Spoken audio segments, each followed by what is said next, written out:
Amén. Quiero invitarles a que abran por favor allí conmigo la Biblia en Hebreos capítulo 12, el versículo 1 y el versículo versículo 3 al versículo 3. Dice la palabra del Señor: por tanto, nosotros también, teniendo en derredor nuestro tan grande nube de testigos, despojémonos de todo peso del pecado que nos asedia y corramos con paciencia la carrera que tenemos por delante, puestos los ojos en Jesús, el autor y consumador de la fe, el cual por el gozo puesto delante de él sufrió la cruz, menospreciando el oprobio, y se sentó a la diestra del trono de Dios. Considerad aquel que sufrió tal contradicción de pecadores contra sí mismo, para que vuestro ánimo no se canse hasta desmayar. Como les mencionaba, durante más de 2000 años la iglesia ha existido y ha soportado además múltiples ataques de todos los frentes con la intención de destruirla.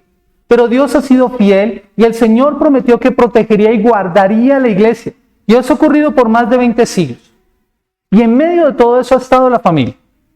En medio de todo eso ha estado la familia. Desde el primer siglo, la familia ha sido el tema de enseñanza central en la iglesia. Uno de los temas más importantes en la enseñanza de la palabra a la iglesia. Y eso tiene una radical importancia para la iglesia y para la sociedad. Las familias son el núcleo básico de la sociedad. Pero esas familias reunidas forman la iglesia.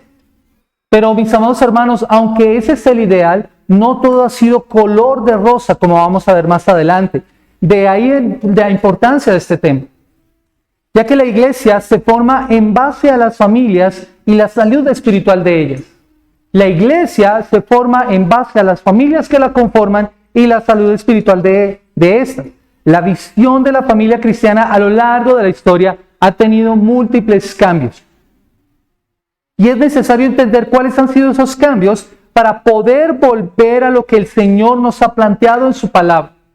Alguien dijo: el que desconoce su historia está condenado a repetirla. De ahí la importancia de poder mirar esos elementos de la historia.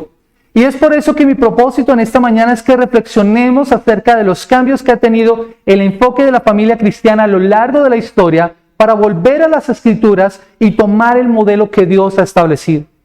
Debemos comprender el enfoque y ver los cambios que ha tenido este enfoque en cuanto a la familia a lo largo de la historia, para volver a las Escrituras y tomar nuevamente el modelo bíblico para las familias. Por eso este sermón está titulado La familia cristiana, un panorama en la historia. La familia cristiana, un panorama en la historia. Y lo primero que veremos son los primeros años de la iglesia y las familias. Primer punto entonces es la familia cristiana en los primeros años de la iglesia. Acompáñenme por favor a Hechos capítulo 5, el versículo 42. Hechos capítulo 5, el versículo 42. Escuchen lo que dice la palabra de Dios allí. Los apóstoles, o más bien la iglesia ha iniciado después de Pentecostés. Pedro ha predicado su primer sermón, ha venido una serie de dificultades, una serie de circunstancias, pero el evangelio se ha sido predicado y la palabra ha avanzado. Y dice la palabra del Señor, a modo de resumen, en Hechos capítulo 5, el versículo 42, y todos los días en el templo y por las casas no cesaban de enseñar y de predicar a Jesucristo. Todos los días en el templo y por las casas no cesaban de enseñar y predicar a Jesucristo.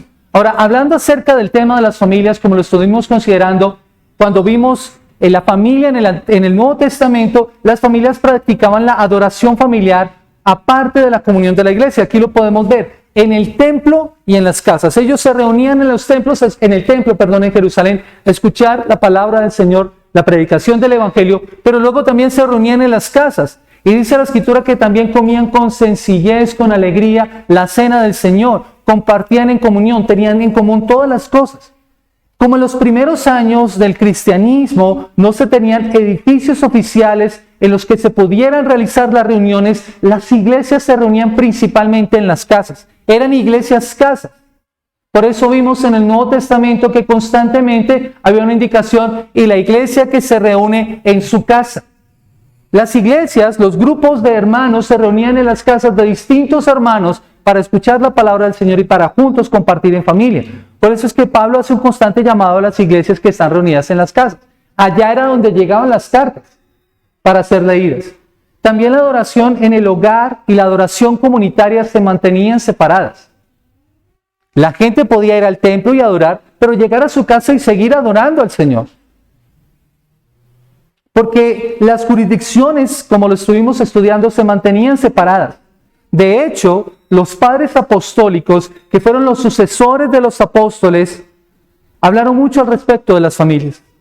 Hay un escrito que se conoce como la Epístola de Bernabé, que dice que no se debía descuidar la disciplina de sus hijos e hijas, más bien debían enseñarles el temor del Señor desde su infancia, aplicando lo que Pablo había dicho en Efesios capítulo 6, el versículo 4. Efesios capítulo 6, el versículo 4. Y es importante ir allí porque es el pasaje que refuerza esta importancia. Dice, y vosotros padres no provoquéis a ir a vuestros hijos, sino criadlos en disciplina y amonestación del Señor. Ahora, ¿pueden darse cuenta de la importancia que tenía esto?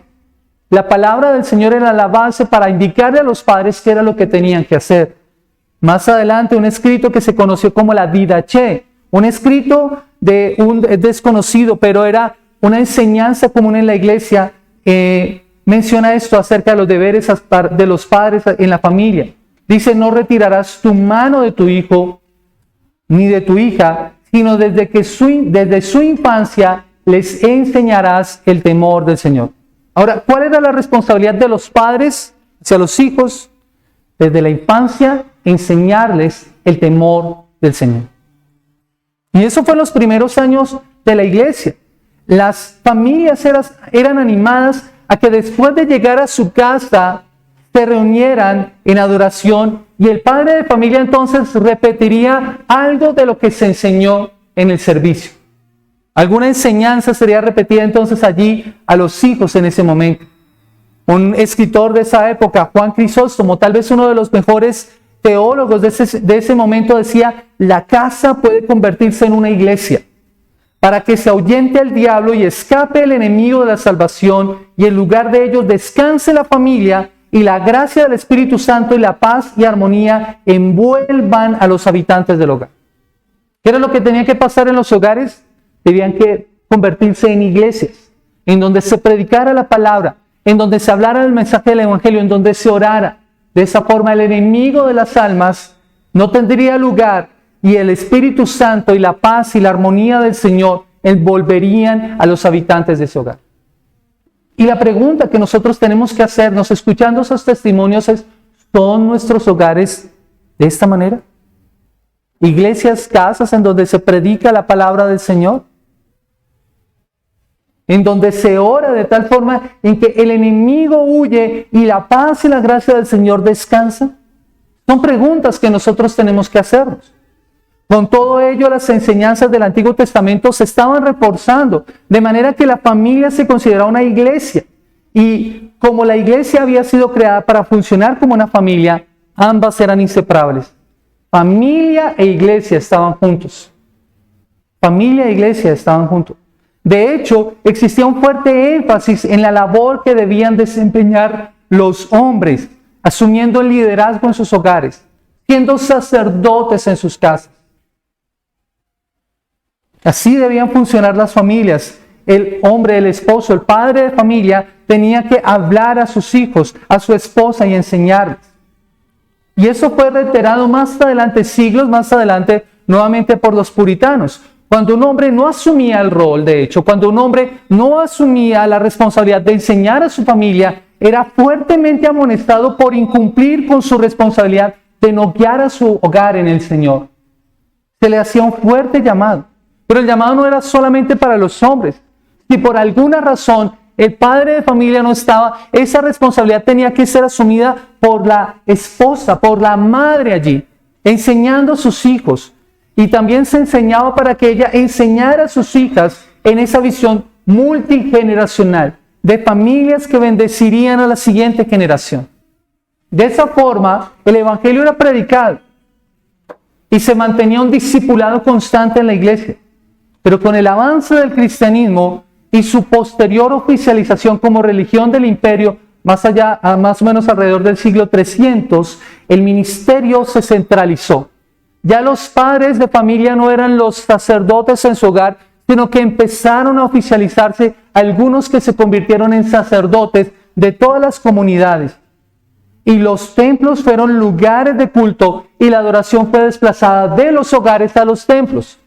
Fue un cambio dramático. Las familias fueron desplazadas de su ministerio discipulador y evangelizador, lo que nos lleva a considerar el segundo punto, y es la familia cristiana en la Edad Media.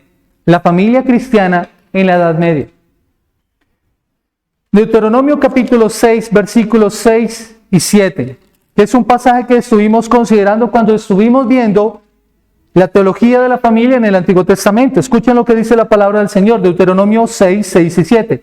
Y estas palabras que yo te mando hoy estarán sobre tu corazón y las repetirás a tus hijos y hablarás de ellas estando en tu casa y andando por el camino y al acostarte y cuando te levantes.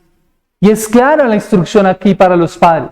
¿Quiénes eran los encargados de transmitir las enseñanzas a sus hijos? Porque están todo el tiempo con ellos.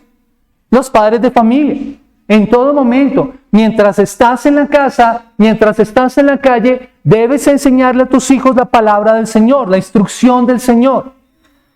Que es amar al Señor con todo tu corazón, con toda tu alma y con todas tus fuerzas. Pero en la Edad Media hay un cambio. Más o menos alrededor del año 430, algunos empezaron a usar este pasaje para hablar acerca de la vida en los monasterios y de los sacerdotes que estaban allí y de que las familias debían obedecerlos. Otro texto que cambió de enfoque fue Colosenses capítulo 3, el versículo 20. Colosenses capítulo 3, el versículo 20. Miren lo que dice la palabra del Señor, hablando acerca de los padres y de los hijos también. Dice la Escritura: hijos, obedeced a vuestros padres en todo, porque esto agrada al Señor. Y ustedes han escuchado esa expresión seguramente aquí, que dice: un texto fuera de contexto es un pretexto. Y eso es un buen ejemplo para mostrar eso. En esa época, muchos sacerdotes empezaron a usar esto para hablar de que los hijos, hablando de la comunidad de creyentes, tenían que someterse al sacerdotes. Hijos, obedeced a vuestros padres. En ese oficio de padre como un religioso profesional. Desviando entonces el contexto de lo que tenía que ser la familia y el padre de familia como instructor de la familia. Allí hubo una confusión jurisdiccional. Y recuerdan cuando estuvimos hablando acerca de las jurisdicciones que decíamos que cuando una jurisdicción mayor usurpa la responsabilidad de una jurisdicción menor, le quita la responsabilidad, el ánimo y el deseo de hacer las cosas a la otra jurisdicción. Pues eso fue lo que pasó en esa época. Los padres entonces empezaron a quitarse esa responsabilidad, a no seguir con su rol como padre. Aunque hubo voces muy tenues, aunque importantes, que se levantaron en contra de esto, como Agustín de Hipona, que empezó a hablar acerca de la importancia del ministerio de la iglesia y de los laicos, en donde cada uno cumple un rol importante y no es un ciudadano de segunda categoría por no ser un religioso. Estas voces no fueron consideradas. La vida familiar y otros oficios no son secundarios, pero muchos empezaron a verlo así. Era más importante el sacerdote, era más importante la religiosa que el resto de la comunidad.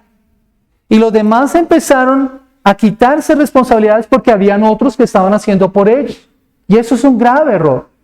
Por eso Agustín animaba a su congregación a que los padres debían ejercer su rol como líder de la familia. Él decía esto: por causa de Cristo y por causa de la vida eterna, el padre debe advertir, y escuchen esto, el padre debe advertir, enseñar, exhortar, corregir a todo su hogar. Debe mostrar bondad y ejercer disciplina. De esta manera ocupará algún tipo de oficio pastoral en su propia casa, sirviendo a Cristo para que pueda estar con Él por siempre. ¿Ven la importancia que Agustín le daba a la familia? El padre tiene que exhortar, porque de esa manera está haciendo un oficio pastoral en su propia casa. Nosotros como pastores o como líderes de la iglesia no somos más que el resto de la comunidad. De hecho, somos un creyente más. Y la labor que nosotros hacemos, delegada por Dios, no es más importante que la que tú haces en tu propia casa. De allí la importancia de que nosotros recalquemos esta enseñanza. Las familias son centros de discipulado en donde cada uno tiene que cumplir su rol. Pero la voz de Agustín no fue escuchada y más allá de su época, el medioevo termina con la degradación de la familia, lo que también conllevó a una degradación social muy tremenda. Cuando la familia es desplazada del centro mismo de Dios, la sociedad sufre y se ven las consecuencias. Cuando no le damos la importancia que debemos darle a las familias, la sociedad sufre. Y podemos verlo en nuestra actualidad. ¿Cómo estamos nosotros como sociedad? Miremos la salud espiritual de las familias para que podamos darnos cuenta de lo que está pasando. Pero mis amados hermanos, todo esto cambiaría en el siglo XVI. Miren que ya hemos andado 16 siglos. En el siglo XVI, con el surgimiento de la Reforma, la familia retornaría a su lugar bajo el liderazgo de grandes hombres de Dios. Hombres que enseñaron acerca de esto, lo que nos lleva de inmediato al tercer punto, la familia en la época de la Reforma. La familia en la época de la Reforma. Y aquí me voy a detener un poco más, porque es muy importante lo que pasa en la Reforma. Ecos de la Reforma es lo que nosotros estamos viviendo en la actualidad. Más de 500 años de historia son los que nos están impactando a nosotros. Y quiero que vayan conmigo a 2 Timoteo capítulo 3, el versículo 16. 2 Timoteo capítulo 3, el versículo 16. Pasaje que estuvimos estudiando cuando consideramos la suficiencia de las Escrituras.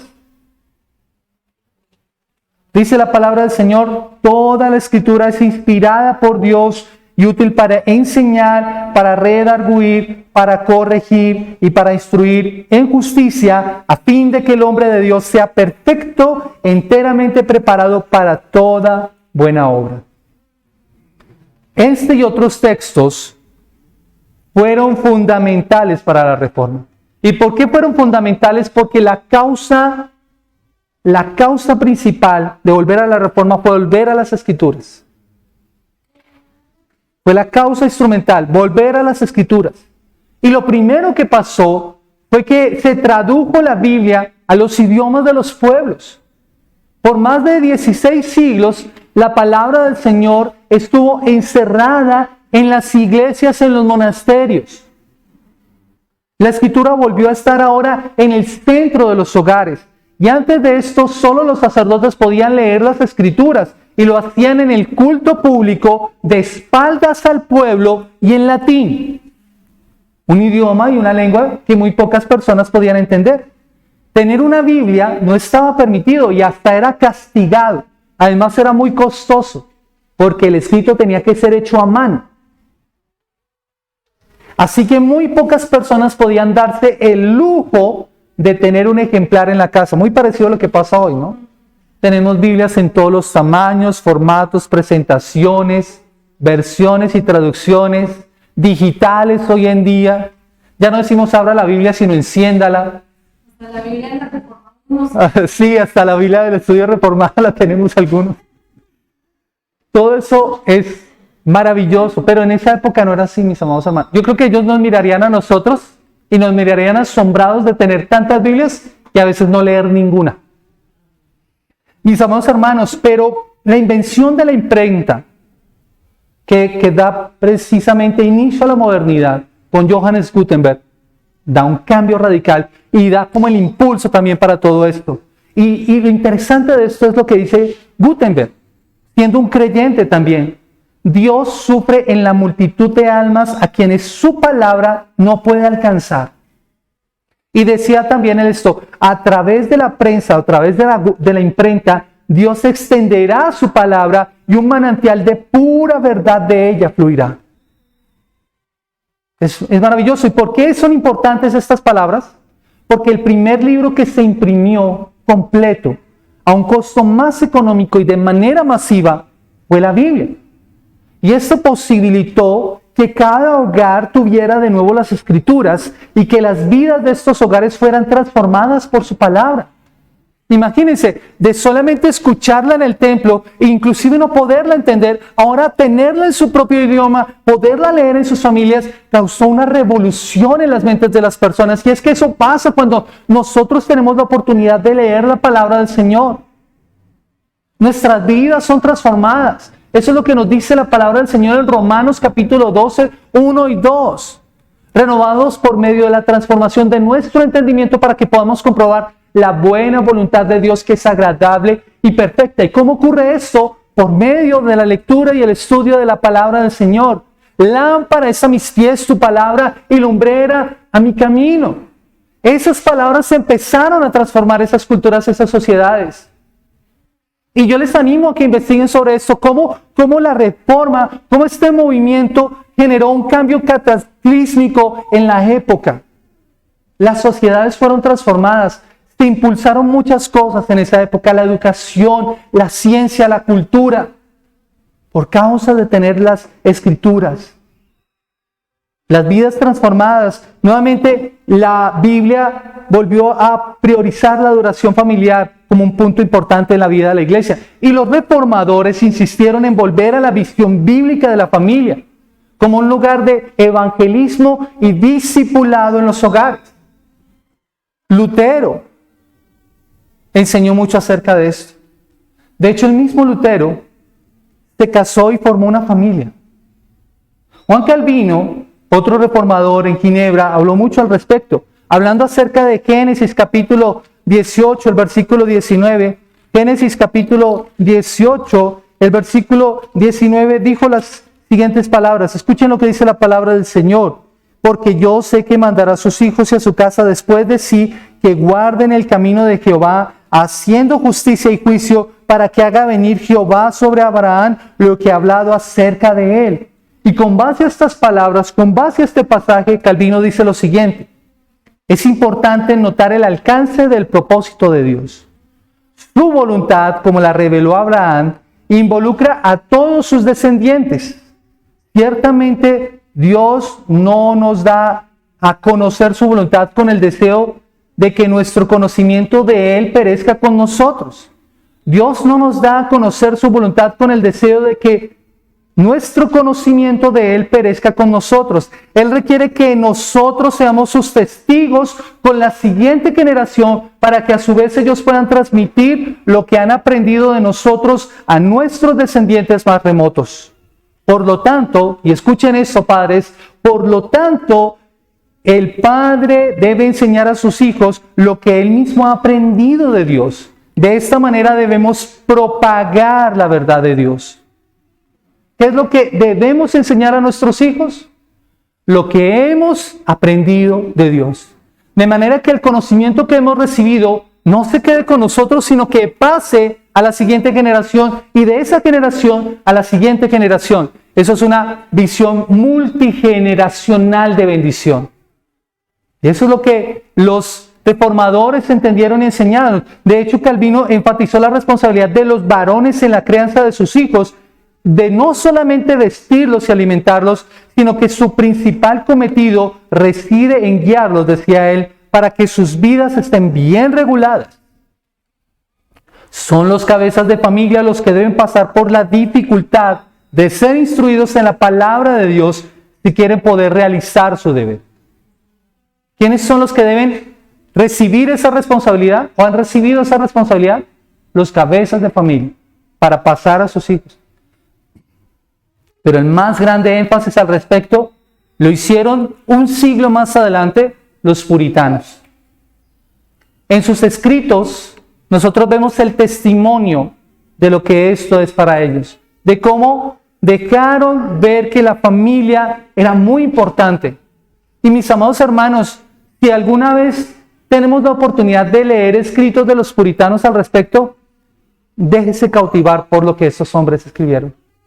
La devoción y el amor por Dios, la pasión que sentían por causa del Evangelio, no tiene sin igual en la historia. Son hombres que fueron fuertemente impactados por la palabra y por el conocimiento de Dios. Y vemos muchos ejemplos de eso. Por ejemplo, la iglesia escocesa estableció un documento que se conoció como el Directorio para la Adoración Familiar. Un documento de no más de 30 hojas que ustedes pueden buscar por internet y leer, donde hablan al respecto de las familias, perdón. Además escribieron catecismos.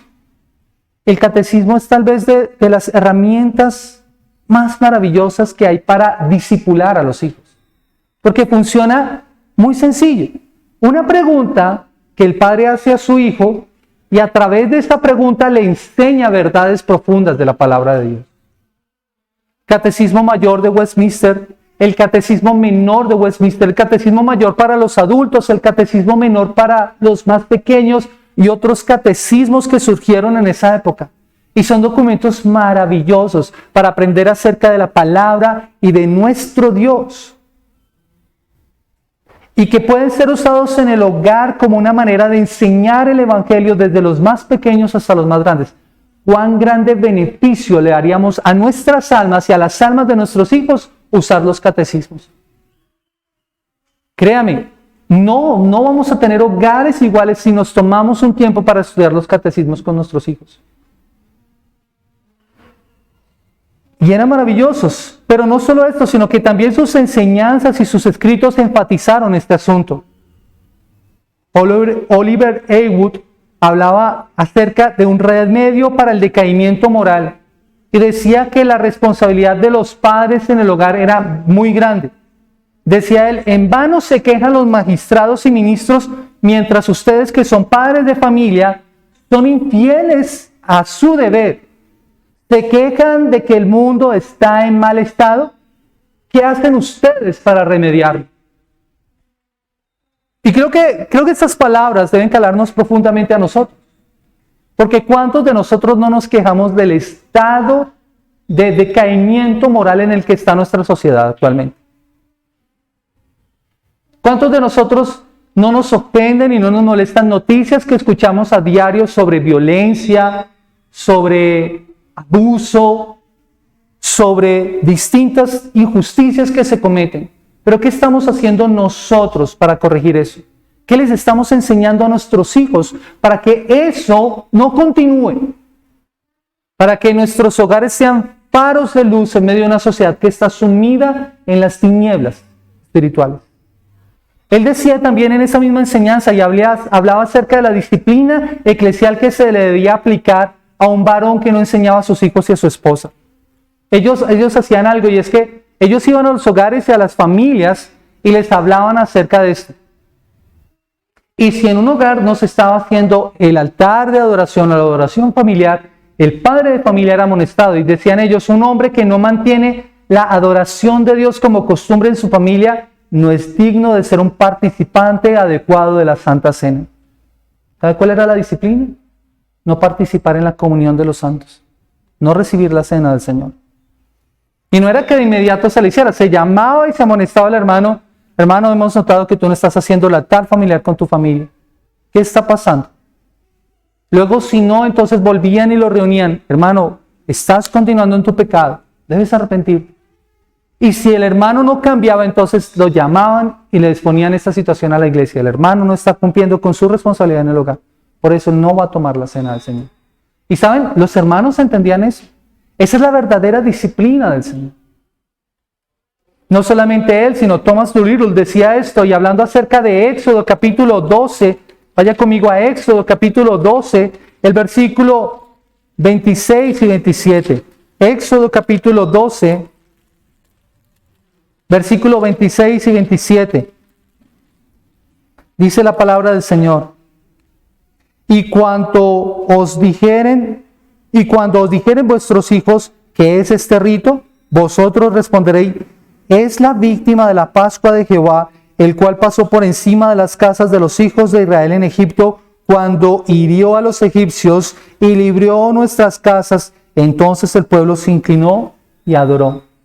Y este pasaje nos reitera precisamente la teología de la familia en el Antiguo Testamento. ¿Quiénes eran los responsables de enseñar a sus hijos aquellas cosas que ocurrían en el templo o la Pascua? Los padres. No eran los sacerdotes. Los sacerdotes simplemente estaban oficiando, estaban haciendo el sacrificio, estaban derramando la sangre. Pero los hijos preguntarían ¿a quiénes? A los padres. Y los padres debían responder. Y decía Thomas Duriro lo siguiente: los padres cristianos tienen el mismo deber de explicar a sus hijos los sacramentos del Nuevo Testamento para instruirlos en la naturaleza, el uso y los fines. ¿Quién es el que debe explicar a su hijo acerca del bautismo? Los padres. ¿Quién debe explicar a su hijo acerca de la cena del Señor? Los padres, nuevamente. Y él decía esto hablando precisamente de Deuteronomio capítulo 6, el versículo 6 y el versículo 7, que ya lo leímos. Vayamos a Deuteronomio capítulo 11, versículo 18 y 19. Deuteronomio capítulo 11, versículo 18 y 19. Deuteronomio capítulo 11, versículo 18 y 19, donde Moisés reitera las palabras que ha mencionado en Deuteronomio 6. Versículo 18 y 19. Por tanto, pondréis estas mis palabras en vuestro corazón y en vuestra alma, y las ataréis como señal en vuestra mano, y serán como frontales en vuestros ojos, y las enseñaréis a vuestros hijos, hablando de ellas cuando te sientes en tu casa, cuando andes por el camino, cuando te acuestes y cuando te levantes. ¿Qué palabras eran estas? La palabra del Señor. La enseñanza del Evangelio. La enseñanza del Evangelio para salvación era muy importante para ellos. Estas palabras debían ser enseñadas en todo momento. Y Primera de Pedro capítulo 1, el versículo 8, vaya por favor allá. Primera de Pedro capítulo 1, el versículo 8 dice la palabra del Señor: a quien amáis sin haberle visto, y en quien creyendo, aunque ahora no lo veáis, os alegráis con gozo inefable y glorioso. Y decía Tomás Duriro lo siguiente: si no conocen a Dios, ¿cómo podrán amarlo? Podemos amar a un Dios y a un Cristo invisibles, pero nunca a un Dios desconocido. Si tu familia no conoce a Cristo, ¿cómo creerán en Él? Y sin embargo tienen que perecer y ser condenados por no hacerlo. Nuevamente, ¿de quién es la responsabilidad? Padres tienen la responsabilidad de enseñarles a Cristo, porque no lo conocen. ¿Cómo creerán en Él? Miren, nuevamente, la iglesia tiene la responsabilidad de enseñarles a ustedes. Pero ustedes en casa tienen la profunda responsabilidad de enseñar a sus hijos las verdades del Evangelio para que le puedan conocer a Él. Porque como lo estuvimos viendo la semana pasada, lo terrible es si no lo conoces. ¿Soportarías tú como padre no ver a tus hijos en el cielo contigo? Y no solamente eso, mis amados hermanos, ellos animaban a la iglesia a orar por ellos. Como lo dice el Salmo 119, el versículo 18, para que pudieran entender la palabra del Señor. Salmo 119, el versículo 18, era una oración que debía ser hecha cuando se leía la palabra del Señor. Dice la Escritura, Salmo 119, versículo 18, abre mis ojos y miraré las maravillas de tu ley. Ellos como familias eran animados para leer la Escritura y para orar por mayor entendimiento. Más adelante, James Alexander dice en su escrito: la naturaleza, la reivindicación y la historia de la adoración familiar definía la adoración de la siguiente manera: es el conjunto, esa adoración conjunta que se rinde a Dios por parte de todos los miembros de una familia. Eso es adoración familiar. Cuando tú con tu familia te reúnes, oras, lees la palabra, cantas cada día, sin falta.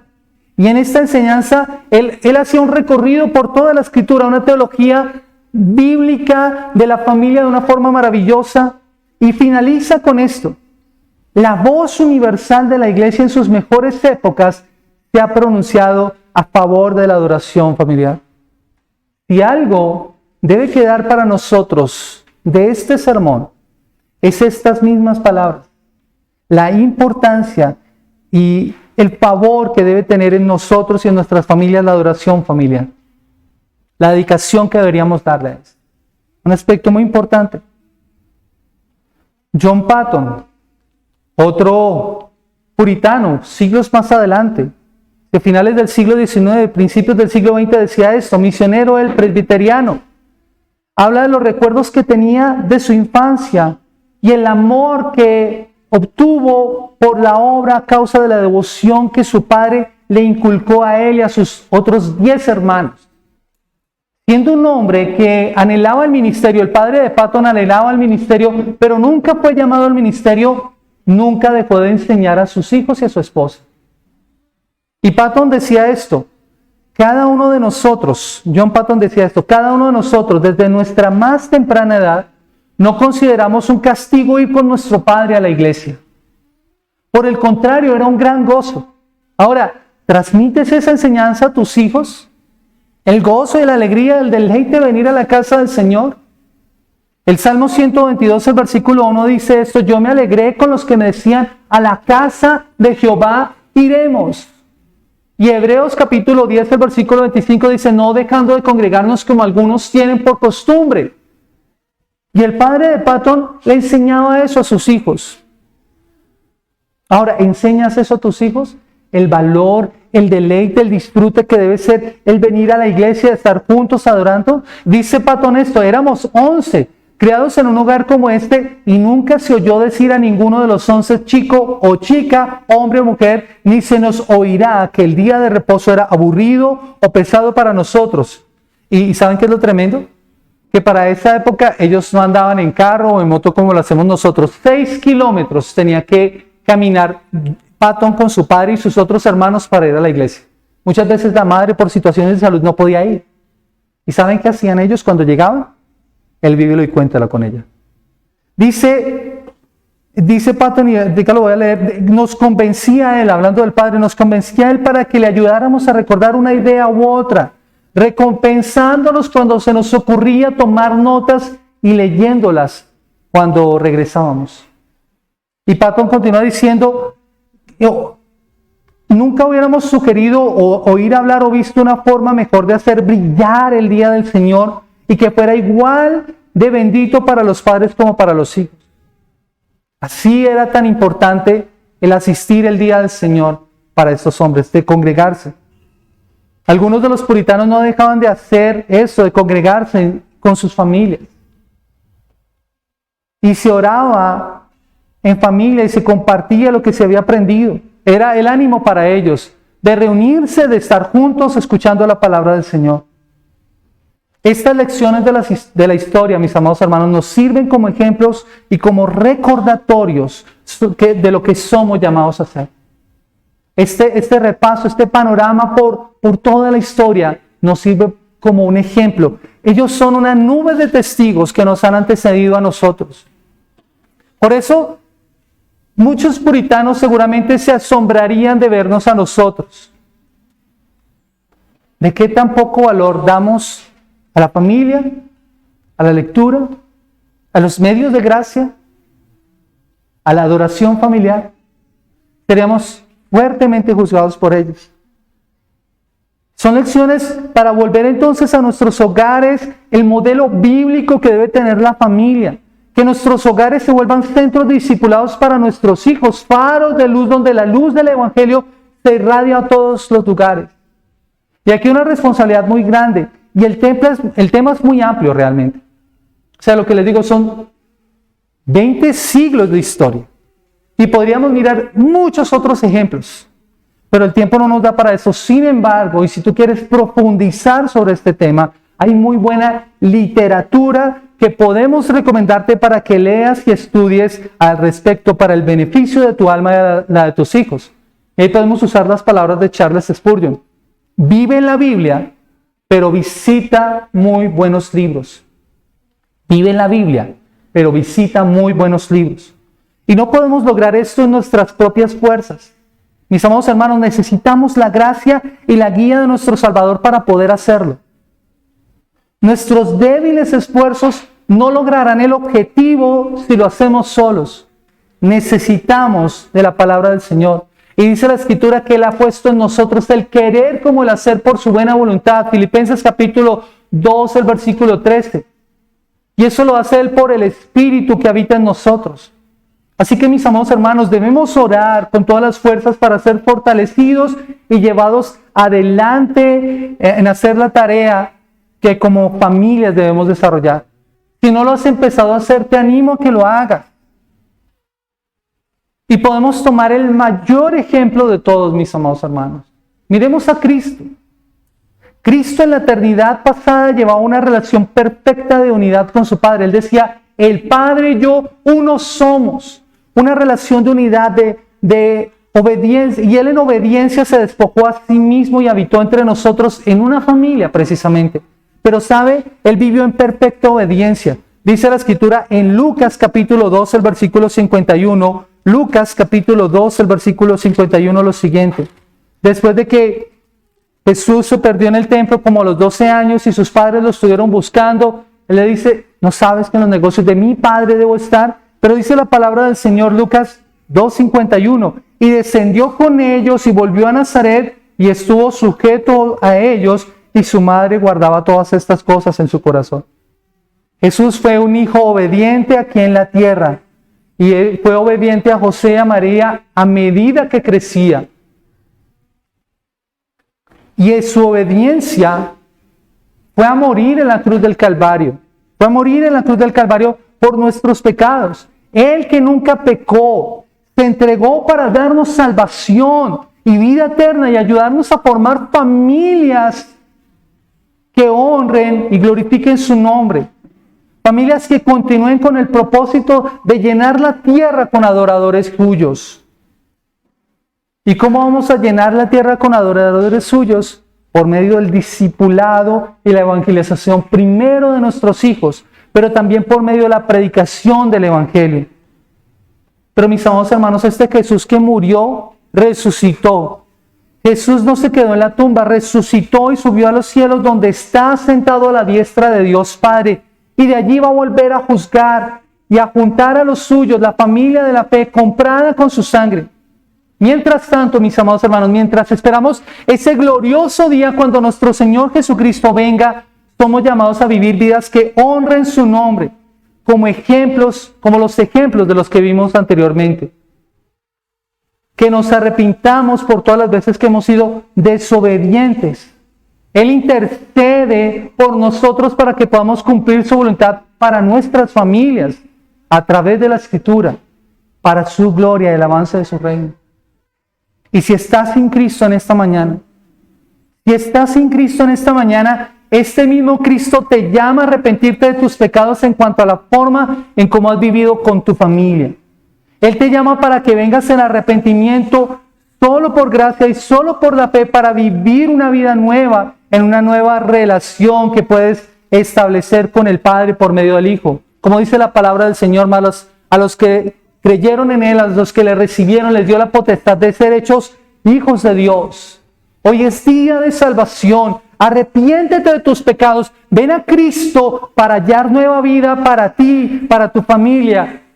Y Dios te va a hacer parte de una nueva familia, la familia de la fe. Y quiero finalizar en esta mañana leyendo Hebreos capítulo 2, versículo 9 al versículo 12. Hebreos capítulo 2, versículo 9 al versículo 12.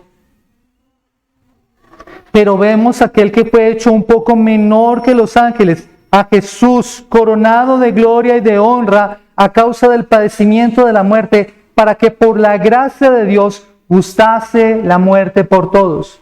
Porque convenía a aquel por cuya causa son todas las cosas y por quien todas las cosas subsisten, que habiendo de llevar muchos hijos a la gloria, perfeccionase por las aflicciones al autor de la salvación de ellos. Porque el que santifica y los que son santificados de uno son todos, por lo cual no se avergüenza de llamarlos hermanos, diciendo, anunciaré a mis hermanos tu nombre, en medio de la congregación te alabaré. Por eso ven a Cristo, aquel que sufrió y murió por ti, aquel que renunció a su poder y su gloria para darte salvación y vida eterna, es el que te llama, y ahora te llama hermano, y te hace formar parte de una comunidad, una iglesia gloriosa, una familia de la fe, para la alabanza de su nombre. Quiero invitarles a que en esta mañana estemos orando y demos gracias al Señor. Buen Señor y Padre Celestial, en el precioso nombre de Cristo Jesús queremos adorarte, exaltarte, Señor, porque hoy nos permites escuchar tu palabra. Y Señor, ver los ejemplos de la historia de hombres que enseñaron acerca de la familia y que confrontan nuestra vida con sus ejemplos, con sus testimonios acerca de cómo estamos haciendo este papel nosotros, cómo estamos cumpliendo con este rol, Señor. Señor, gracias por enseñarnos a lo largo de la historia y de la Biblia, Señor, cómo debemos volver a las Escrituras para el modelo de familia bíblico que tú quieres que nosotros establezcamos. Que la familia esté en el centro mismo del plan tuyo. Que seamos familias discipuladoras y familias que llenemos de adoración y que enseñemos el Evangelio a nuestros hijos, Señor. Gracias, Padre. Porque, Señor, por tu gracia y por tu favor, tú nos has hecho tu pueblo. Tú has anunciado a tus hermanos tu nombre y en medio de la congregación has alabado el nombre de nuestro Dios. El que santifica y los que somos santificados, somos uno en ti, Señor, por lo cual tú no te avergüenzas de llamarnos hermanos tuyos, Señor, y a todo aquel que ha venido en arrepentimiento y fe a ti, Señor. Gracias, bendito Señor, por hacernos tu pueblo y tus hijos. Y en el precioso nombre de Cristo Jesús, te damos toda la gloria, Señor. Oramos por estas familias aquí representadas. Toma a tu familia allí y ora por ella por un momento. Y dale gracias a Dios por ella, por tu hogar. Ora por tus hijos. Ora tal vez por los que no están aquí. Ora por tu familia extendida que necesita de la luz del Evangelio. Y ora para que Dios te dé la oportunidad de hablar a ellos. Cada vez que tengas la oportunidad, que Dios te dé gracia y te abra puertas para que puedas predicar el mensaje del Evangelio. Y la luz del Evangelio que Dios ha hecho habitar en ti se irradia a estos hogares y a estas vidas. Y la bendición multigeneracional que mostrada en la palabra del Señor se vea. Que tú puedas enseñar a tus hijos después de ti a guardar estas palabras. Bendice, Señor, a estas familias en esta mañana. Guárdalas, Señor. Suple en ellos todo lo que les haga falta conforme a tus riquezas en gloria en Cristo Jesús, Señor. Y ayúdanos a seguir creciendo en la fe y en el conocimiento del Hijo de Dios. A ti la gloria, a ti la honra, a ti la alabanza. Amén. Y somos hermanos, que el Señor les bendiga.